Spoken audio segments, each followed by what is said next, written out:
Assalamualaikum warahmatullahi wabarakatuh.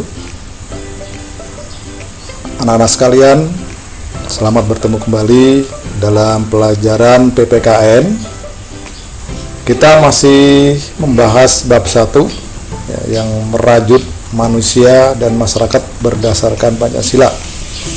Pada minggu yang lalu saya sudah memberikan materi tentang Pancasila juga pada bab 1, menjelaskan tentang manusia, menjelaskan tentang masyarakat, menjelaskan tentang sedikit nilai-nilai luhur yang terkandung di dalam Pancasila.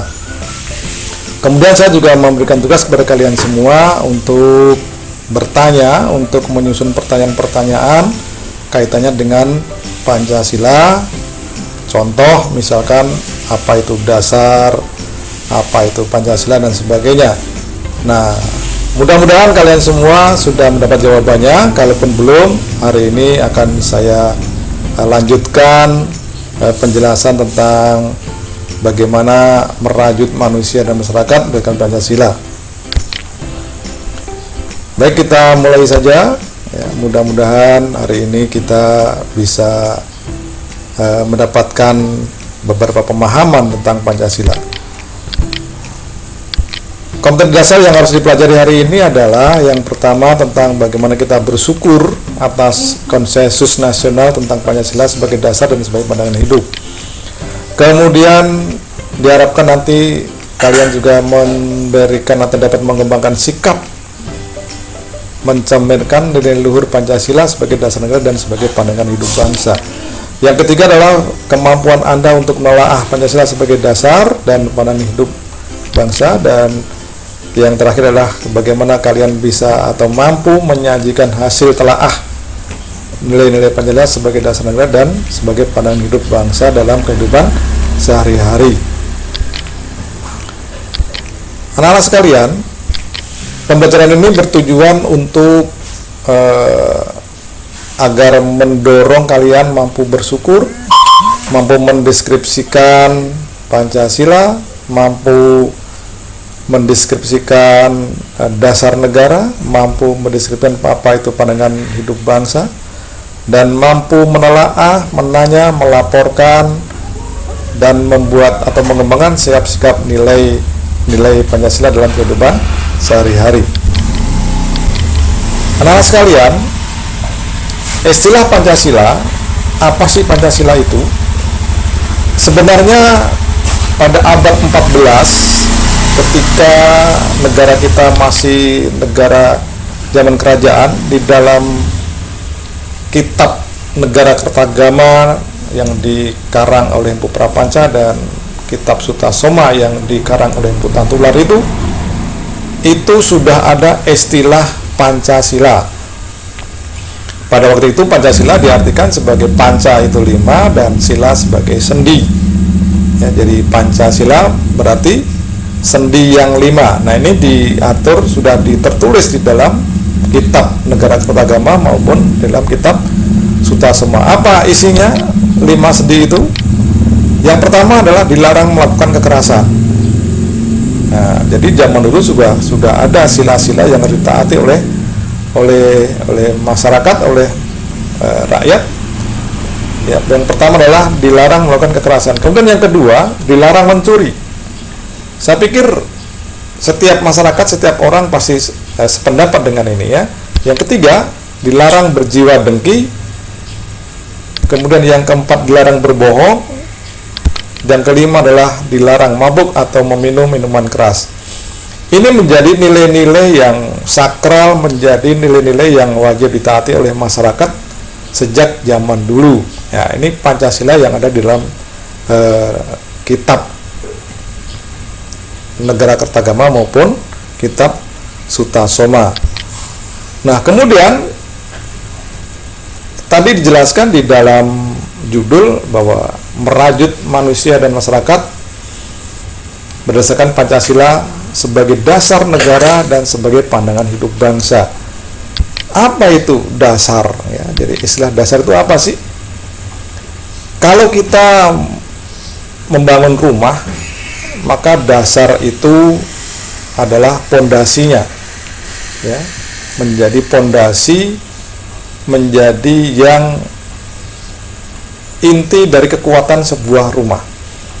Pada tanggal 1 Juni 1945, Soekarno sudah menyampaikan bahwa Pancasila itu sebagai pondasi sebuah negara. Ada pilar-pilar lainnya yang mendukung, yang menopang negara ini sehingga berdiri tegak.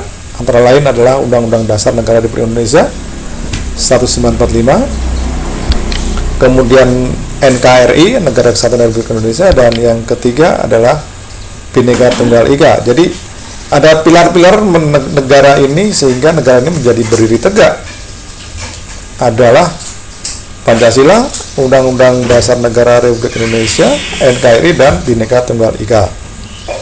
Nah, ini menjadi pondasi bagi negara ini sehingga berdiri tegak dan berjalan sesuai dengan apa yang dicita-citakan oleh para pendiri bangsa ini. Apa isinya? Isinya Pancasila adalah nilai-nilai luhur Pancasila. Nilai-nilai luhur itu yang pertama adalah nilai-nilai ketuhanan, nilai kemanusiaan, yang ketiga nilai persatuan, yang keempat nilai demokrasi atau nilai musyawarah, yang kelima nilai keadilan yang sosial. Nah, ini semua, ya, ini sudah pernah dirumuskan oleh para pendiri negara ini, oleh para pendiri bangsa ini. Siapa saja mereka?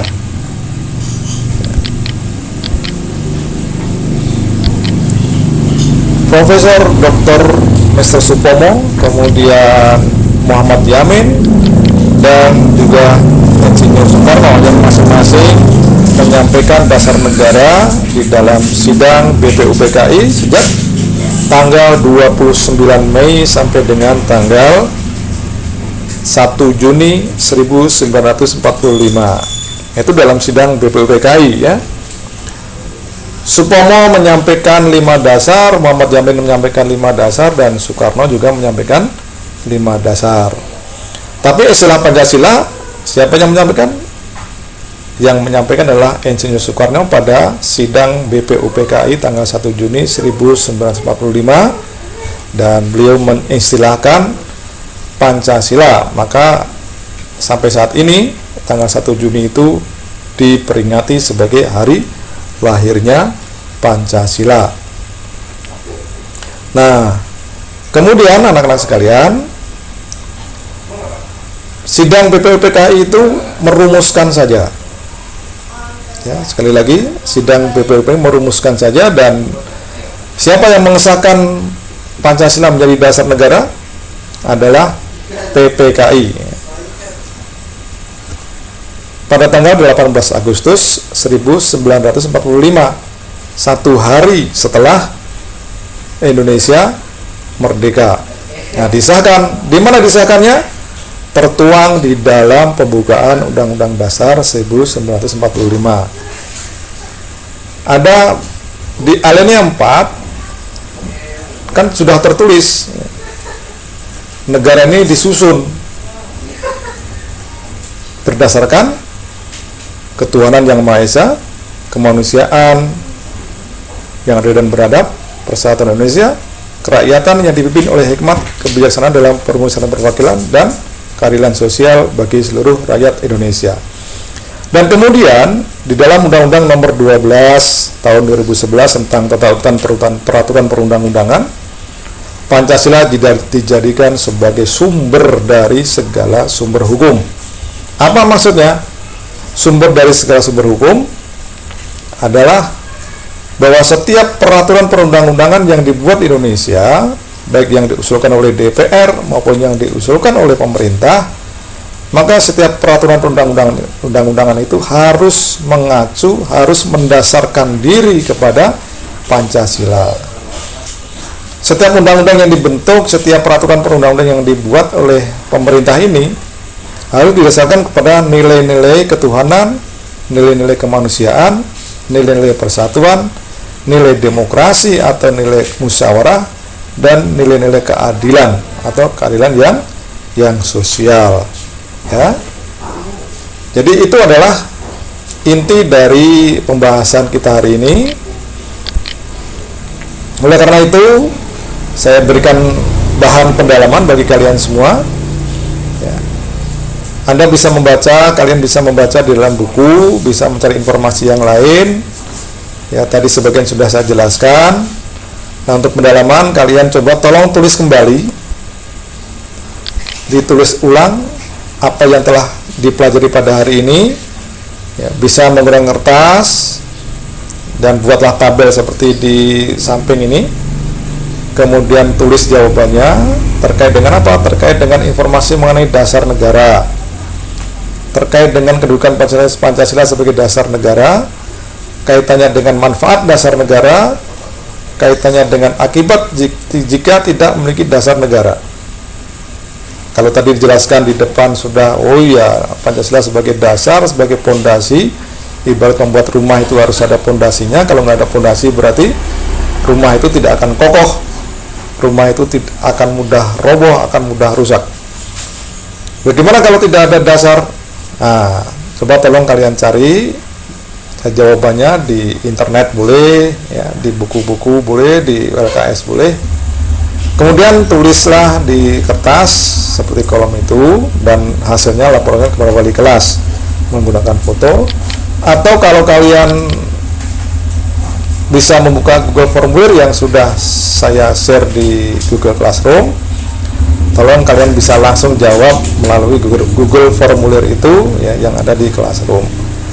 Nanti jawabannya akan langsung terkirim ke saya kalau menggunakan formulir ini. Ya, demikian pertemuan kita hari ini. Terima kasih. Mudah-mudahan apa yang saya sampaikan bisa menjadikan pemahaman yang lebih, menambah wawasan kalian semua tentang Pancasila sebagai dasar negara dan sebagai pandangan hidup bangsa. Minggu depan kita akan ketemu lagi. Ya, mudah-mudahan kalian semua diberi kesehatan, selalu makan yang bergizi, sering cuci tangan karena kita masih dalam kondisi pandemik COVID-19. Terima kasih. Assalamualaikum warahmatullahi wabarakatuh.